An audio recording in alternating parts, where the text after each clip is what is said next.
Assalamualaikum warahmatullahi wabarakatuh. Berjumpa kembali dengan saya, Masni SPD, calon guru penggerak angkatan 10 dari SMP Negeri 2 Tanah Sepenggal, Kabupaten Bungo, Provinsi Jambi, dalam pembahasan 2.1.A.8 koneksi antar materi modul 2.1 pembelajaran berdiferensiasi. Selama pendidikan calon guru penggerak, saya selalu dibimbing oleh dua orang hebat. Pertama, fasilitator, yaitu Ibu Saripah Farida MPD. Kedua, pengajar praktik, yaitu Bapak Ardiansah SPD MSI. Apa itu pembelajaran berdiferensiasi? Pembelajaran berdiferensiasi adalah usaha guru dalam menyesuaikan proses pembelajaran di kelas untuk memenuhi kebutuhan belajar individu murid. Pembelajaran berdiferensiasi adalah pembelajaran untuk mendukung semua murid di kelas kita. Maksudnya apa ya? Setiap anak adalah unik, mereka punya kelebihan dan kekurangan masing-masing. Begitu pula dengan minat belajar, kebiasaan, pola pikir, kemampuan literasi, dan lain-lain.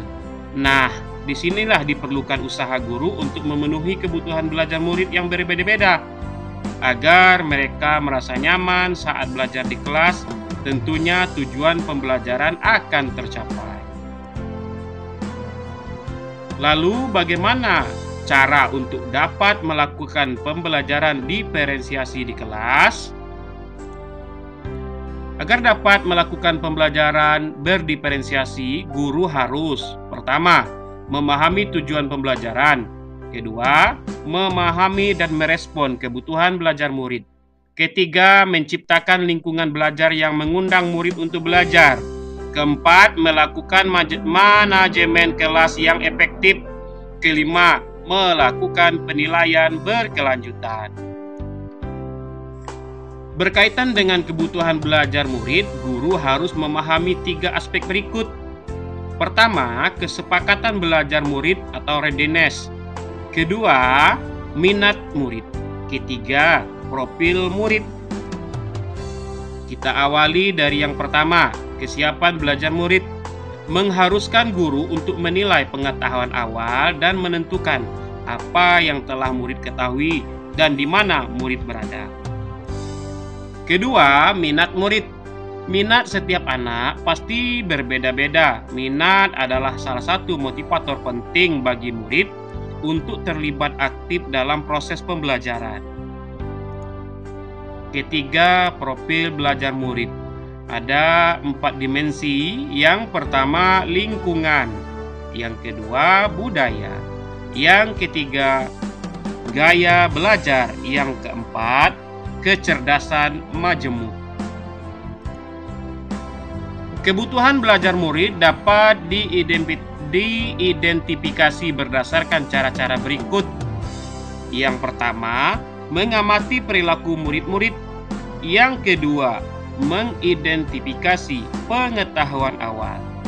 Yang ketiga, mereview dan melakukan refleksi terhadap praktik pembelajaran. Keempat, berbicara dengan guru murid sebelumnya. Kelima, membaca rapor murid di kelas sebelumnya. Keenam, menggunakan berbagai penilaian formatif dan diagnostik.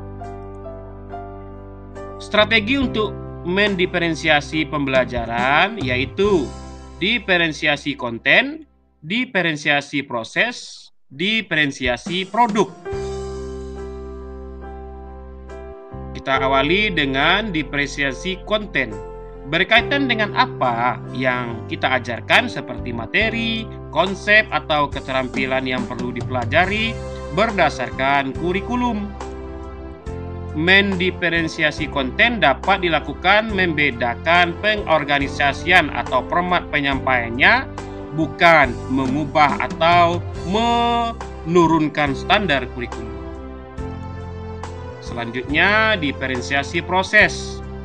Kegiatan yang memungkinkan murid berlatih dan memahami atau memaknai konten dengan cara membedakan proses yang harus dijalani oleh murid. Selanjutnya, diferensiasi produk. Bukti yang menunjukkan apa yang murid telah pahami dengan cara membedakan, memodifikasi produk sebagai hasil belajar murid, hasil latihan, penerapan, dan pengembangan apa yang telah dipelajari. Adakah keterkaitan antara modul pembelajaran berdiferensiasi dengan modul-modul yang lain? Oh, tentu saja ada. Untuk dapat melakukan pembelajaran berdiferensiasi, maka guru harus berusaha memenuhi kebutuhan belajar anak sesuai dengan kodrat alam dan kodrat zaman berdasarkan filosofi Ki Hajar Dewantara. Dalam melakukan pembelajaran berdiferensiasi, seorang guru penggerak harus berpihak pada murid, reflektif, mandiri, kolaboratif, dan inovatif untuk menciptakan pembelajaran-pembelajaran berdiferensiasi agar dapat memenuhi kebutuhan murid. Dengan demikian, seorang guru penggerak dapat mewujudkan kemampuan murid dengan menuntun murid merdeka belajar. Hal ini sesuai dengan nilai dan peran guru penggerak. Pembelajaran berdiferensiasi dapat menjadi salah satu strategi untuk mewujudkan visi guru penggerak yang berpihak pada murid, dan dalam pelaksanaan pembelajaran berdiferensiasi, antara guru dan murid harus ada kesepakatan terlebih dahulu agar proses pembelajaran dapat berjalan dengan baik sesuai dengan nilai-nilai budaya positif.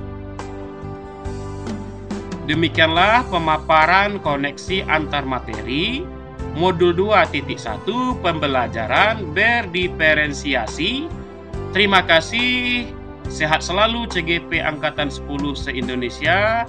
Wassalamualaikum warahmatullahi wabarakatuh.